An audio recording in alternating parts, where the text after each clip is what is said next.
Hi, my name is Lou Luzynski, and I'm the co-founder and managing director of Watch Systems. We provide Offender Watch, which many of you are familiar with. Some of you that aren't. Offender Watch is the largest sex offender registry system in the United States. We have over 3,000 agencies in 36 states using our network, and all these folks are connected, so they're sharing information. A rather novel idea for law enforcement, but it's happening, believe me. You know, before I became involved with this product, I'm pleased to say that I didn't have much need to know our law enforcement folks very well. I'm even more pleased to say they didn't have much need to know me. Close interaction with these guys meant you were either a victim of a crime or, worse yet, a suspect. And I was neither one. But in the past 15 years, I've come to know a great many law enforcement folks, and I'm greatly impressed with how many dedicated, hardworking, and creative people our company has had the pleasure to work with. Hard work and dedication seem to go hand in hand with the job. But once in a while, something really interesting seems to stand out. Such is the case with the honoree we would like to call to your attention today. When it became apparent some years ago that it was important that released sex offenders be tracked and their whereabouts be known to the public, law enforcement became tasked with a new job they had little experience to handle. Tracking people precisely and over long periods of time is a difficult assignment, especially when some of them don't want to be tracked. Soon we discovered that new techniques would have to be used if registries were to be accurate. And if they weren't accurate, the program had the risk of being not only less useful, but of eroding the public's trust in the local agency's capacity to track offenders. A variety of tools in the world of technology have presented themselves to assist with this, and Emily highlighted many of those. But it takes someone creative with a willingness to go above and beyond the strict call of duty to see the application for such products in a practical way. In this case, a sergeant from Sacramento, California. He'd used license plate reader technology prior to take over the sex offender task force in his community. Now, license plate technology, for those of you that aren't in law enforcement, is often used to record data available in the public domain. They're running around taking everybody's license plate, and they're finding folks that are out of position.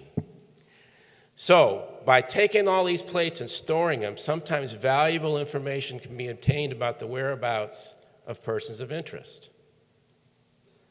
Our sergeant from Sacramento understood that if applied in a different way, this license plate reader technology and related data that was often used in investigations could be used to find sex offenders who had not reported their information when required. But beyond that, he saw the capacity to vet the information that was being reported by the offenders. So he started integrating Offender Watch data, our data that comes from our company, into this department's LPR system. The combination of these two resources became an enormous force multiplier for him. Not only did this allow him to keep tabs on the 3,500 sex offenders living in his jurisdiction, but it also allowed him to be notified when outside offenders attempted to stay in his area undetected. Imagine a process as simple as receiving an email notifying you one of your offender's cars has been located. This fella has created a system giving him the ability to go to work and see where offenders' cars have been the night before. If their cars don't appear to be at the address they reported, well, then he checks to see if they're compliance in violation or not. Now, with a population of 3,500 offenders and only 4 detectives to monitor them, this allows his team to focus on those who appear to be out of compliance.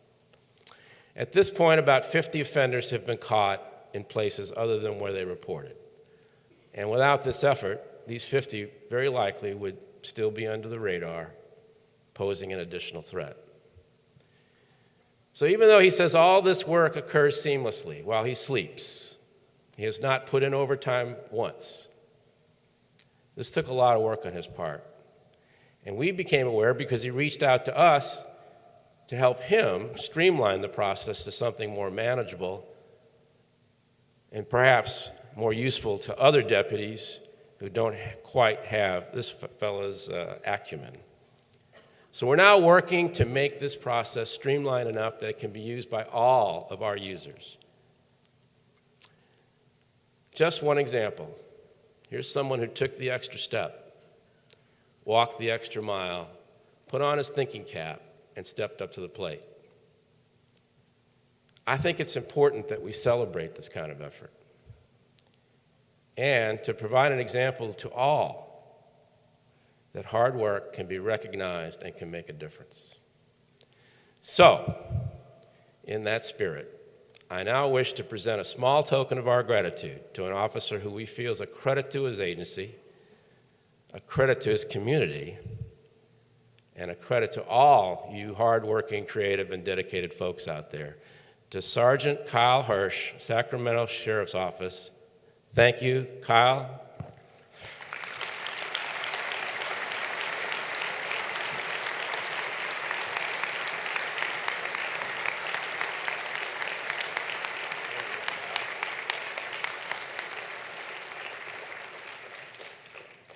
Great job.